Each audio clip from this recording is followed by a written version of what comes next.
Are you preparing for the Toefl exam? Do you find the listening section to be challenging? Don't worry, we've got you covered. In this listening practice video, you will hear about Snoezelen rooms, which are sensory rooms, designed to assist the treatment of patients with severe Alzheimer's and other disorders in long-term care centers.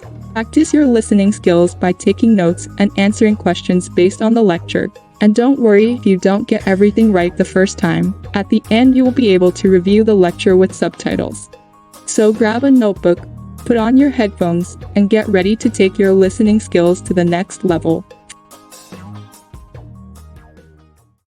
Imagine yourself in a room where glow-in-the-dark fiber-optic stars shine faintly on the ceiling, and colored bubbles rise in a tall lighted column before a mirror. In recliners, 3 elderly people sit comfortably, holding teddy bears, and music plays softly as scenes of an autumn forest are projected on a wall. These are just some of the features of Snoezelen rooms, which are slowly beginning to spring up in long-term care centers for residents with severe Alzheimer's and other hard-to-treat disorders around the United States. The special effects of these multi-sensory rooms are intended to stimulate the primary senses with music, soft tactile objects, lighting and fragrances. The stimulation blunts the anxieties of even the most regressive residents and helps them relax. Because the ambience is so peaceful, the patients become peaceful. And while they're relaxing, they become more alert and aware of their surroundings, because there are lots of interesting things to look at. The Snoezelen room cuts out all the extraneous stimulation of a conventional nursing unit, which has a lot of noise, people talking, bright lights. And it's fun. Even the staff gets a chance to relax while they're caring for the patients. Snoezelen rooms originated in the 1970s in the Netherlands. The name is a combination of the Dutch words for sniffing and dozing, and the name is intended to convey that sense of lazy relaxation that the rooms produce. In the Netherlands, Snoezelen is now standard in caring for the disabled and the elderly. Most long-term institutions have Snoezelen rooms for residents' weekly sessions. From the Netherlands, the concept spread to Great Britain, which now has more than 1,000 rooms, and the concept has also caught on in Australia, Germany, Israel, Malaysia, and Switzerland, among other countries. The healthcare industry in the United States has been less enthusiastic about multisensory stimulation, in part because studies have been criticized for their inadequate methodology and small sample size. Another reason is that scientists have not yet examined the effects of Snoezelen on sensory-deprived brains. All of this means that until key studies are done to prove that Snoezelen is effective, professional skepticism will persist and health insurance companies will refuse to pick up the bill for treatment. With the expected dramatic increase in the number of Alzheimer's cases in the coming decades, more and more people will begin to look seriously at what Snoezelen rooms have to offer. The rooms are set up to promote well-being without medication, and that's exactly what they seem to be doing. That's a pretty attractive proposition. 2 of the main uses of Snoezelen are to reduce anxiety and improve the sociability of people with dementia. This is why centers in the Netherlands give Snoezelen treatment to their dementia patients, several times a week. A behavioral psychologist at the Beth Israel Medical Center in New York City reports using it successfully with cardiac and dementia patients, as well as with children and adults suffering from anxiety disorders that he called treatment-resistant to everything. He provides them with Snoezelen for several weeks to ease their fears and enable them to become more receptive to psychiatric therapy. Another hospital uses Snoezelen projectors to help soothe dying Alzheimer's patients, and a children's hospital in Kansas City, Missouri, uses them in neonatal and pediatric intensive care wards. Advocates of the treatment all seem to be saying pretty much the same thing, that Snoezelen is a very powerful way of calming, comforting and soothing patients. The stories shared again and again are of people who are reclusive, anxious and withdrawn suddenly coming alive again. The question on everyone's lips is, do patients really benefit? Obviously, benefit is hard to quantify. But if benefit can be defined to mean smile, relax and engage with their surroundings, then it is quite safe to say that Snoezelen is highly beneficial.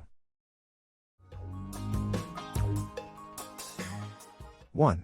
How do conventional nursing units differ from Snoezelen rooms?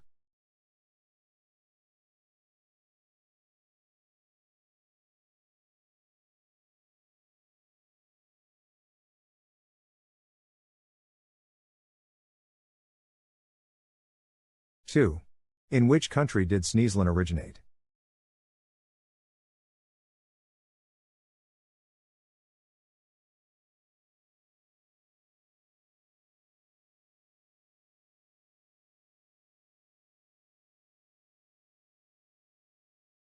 Three.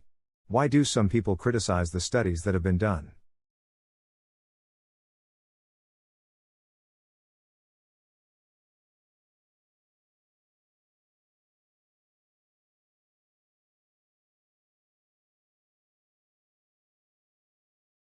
Four. Why are American experts becoming increasingly interested in Snoezelen therapy?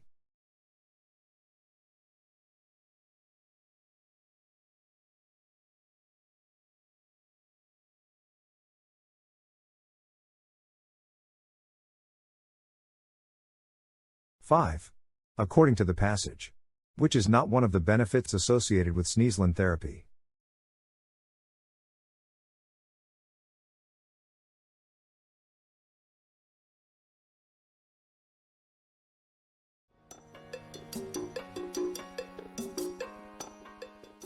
Imagine yourself in a room where glow-in-the-dark fiber optic stars shine faintly on the ceiling, and colored bubbles rise in a tall lighted column before a mirror.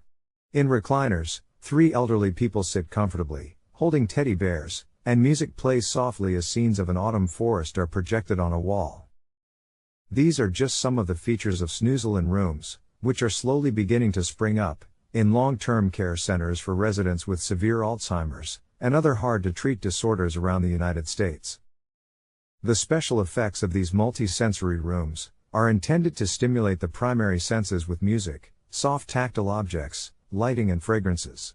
The stimulation blunts the anxieties of even the most regressive residents and helps them relax. Because the ambience is so peaceful, the patients become peaceful. And while they're relaxing, they become more alert and aware of their surroundings, because there are lots of interesting things to look at. The Snoezelen room cuts out all the extraneous stimulation of a conventional nursing unit, which has a lot of noise, people talking, bright lights. And it's fun. Even the staff gets a chance to relax while they're caring for the patients. Snoezelen rooms originated in the 1970s in the Netherlands. The name is a combination of the Dutch words for sniffing and dozing, and the name is intended to convey that sense of lazy relaxation that the rooms produce. In the Netherlands, Snoezelen is now standard in caring for the disabled and the elderly.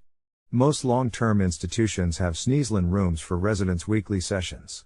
From the Netherlands, the concept spread to Great Britain, which now has more than 1,000 rooms, and the concept has also caught on in Australia, Germany, Israel, Malaysia, and Switzerland, among other countries.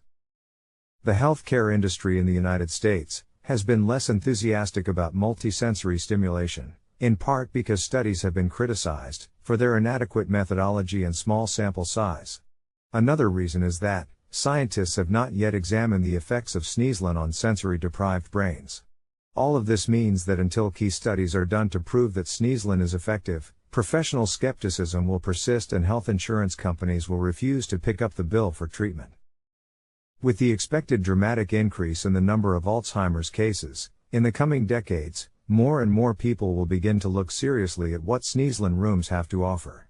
The rooms are set up to promote well-being without medication, and that's exactly what they seem to be doing.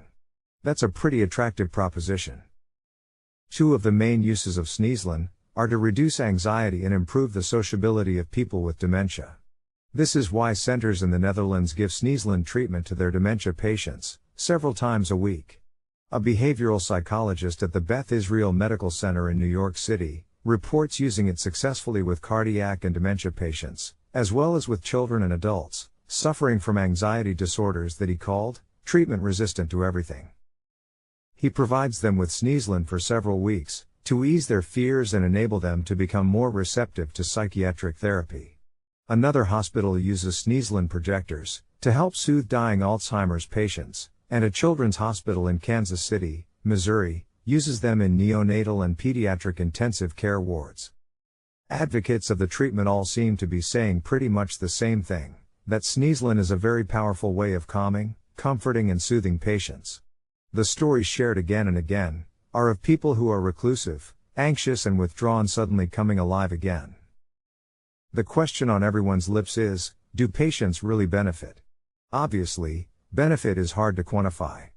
But if benefit can be defined to mean smile, relax and engage with their surroundings, then it is quite safe to say that Snoezelen is highly beneficial. How did it go? Were you able to answer the questions? Leave a comment in the comment section below and subscribe if you found this practice useful.